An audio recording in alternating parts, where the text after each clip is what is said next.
বয়স 40-এর পরেও থাকুন বিষের মতো চাঙ্গা।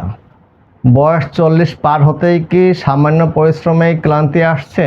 সিঁড়ি দিয়ে উঠতে গেলে হাঁপিয়ে উঠছেন, নাকি স্মৃতিশক্তি আবার আগের মতো কাজ করছে না? মনে রাখবেন, 40 পার হওয়া মানেই কিন্তু বয়সের কাছে হার মানা নয়। সঠিক খাদ্যাভ্যাস আর সঠিক চিকিৎসায় 40-এর পরেও আপনি থাকতে পারবেন বিষের মতো চাঙ্গা।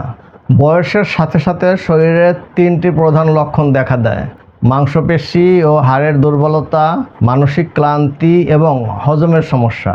প্রথমত, হাড় ও পেশির শক্তি বাড়াতে প্রতিদিন অন্তত 20 থেকে 30 মিনিট রোদে হাঁটুন। এতে শরীরের প্রাকৃতিক ভিটামিন ডি তৈরি হবে। দ্বিতীয়ত, খাদ্য তালিকায় প্রতিদিন একটি ডিম, 1 গ্লাস দুধ এবং পর্যাপ্ত শাকসবজি রাখুন।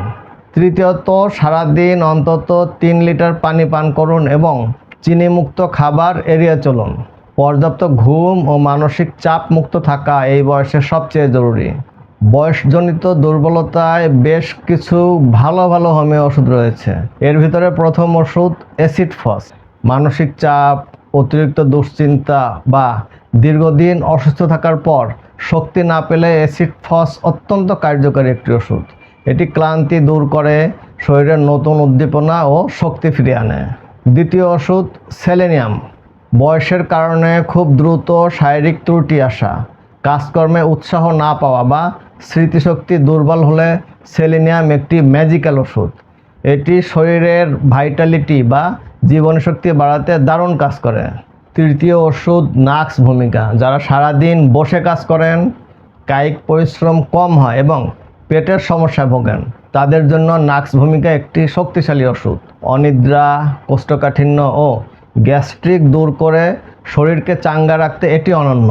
হোমিওপ্যাথিক ওষুধের পাশাপাশি বায়োকেমিক ওষুধ খেলেও আরও ভালো ফলাফল পাওয়া যায়। যে ওষুধগুলো শরীরের খনিজ ঘাটতি পূরণ করে, তার মধ্যে প্রথম ওষুধ ক্যালকেরিয়া ফস। 40 বছর পর হাড় ও দাঁতের ক্ষয় প্রতিরোধে ক্যালকেরিয়া ফস ওষুধটি জাদুকরী ভূমিকা পালন করে। এটি নিয়মিত সেবনে শরীরের ক্যালসিয়ামের অভাব পূরণ করে এবং জয়েন্টের ব্যথা কমায়। ক্যালিফস মানসিক অবসাদ, স্নায়বিক দুর্বলতা এবং অনিদ্রা দূর করতে ক্যালিফস একটি সেরা বায়োকেমিক ওষুধ। এটি মস্তিষ্কের স্নায়ুগুলো শান্ত রাখে এবং গভীর ঘুম হতে সাহায্য করে। বায়োকম্বিনেশন 28 এই ওষুধটি শরীরের রোগ প্রতিরোধ ক্ষমতা বাড়ায় এবং টিস্যু বা কোষের কার্যকারিতা পুনর্জীবিত করে। আর বায়োকম্বিনেশন 28 খেলে অন্য কোনো বায়োকেমিক ওষুধ খাওয়ার প্রয়োজন নেই।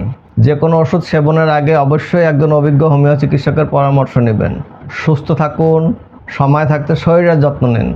আজ এ পর্যন্ত রাখছি। ইনশাআল্লাহ আগামীতে নতুন কোনো বিষয় নিয়ে আলোচনা হবে।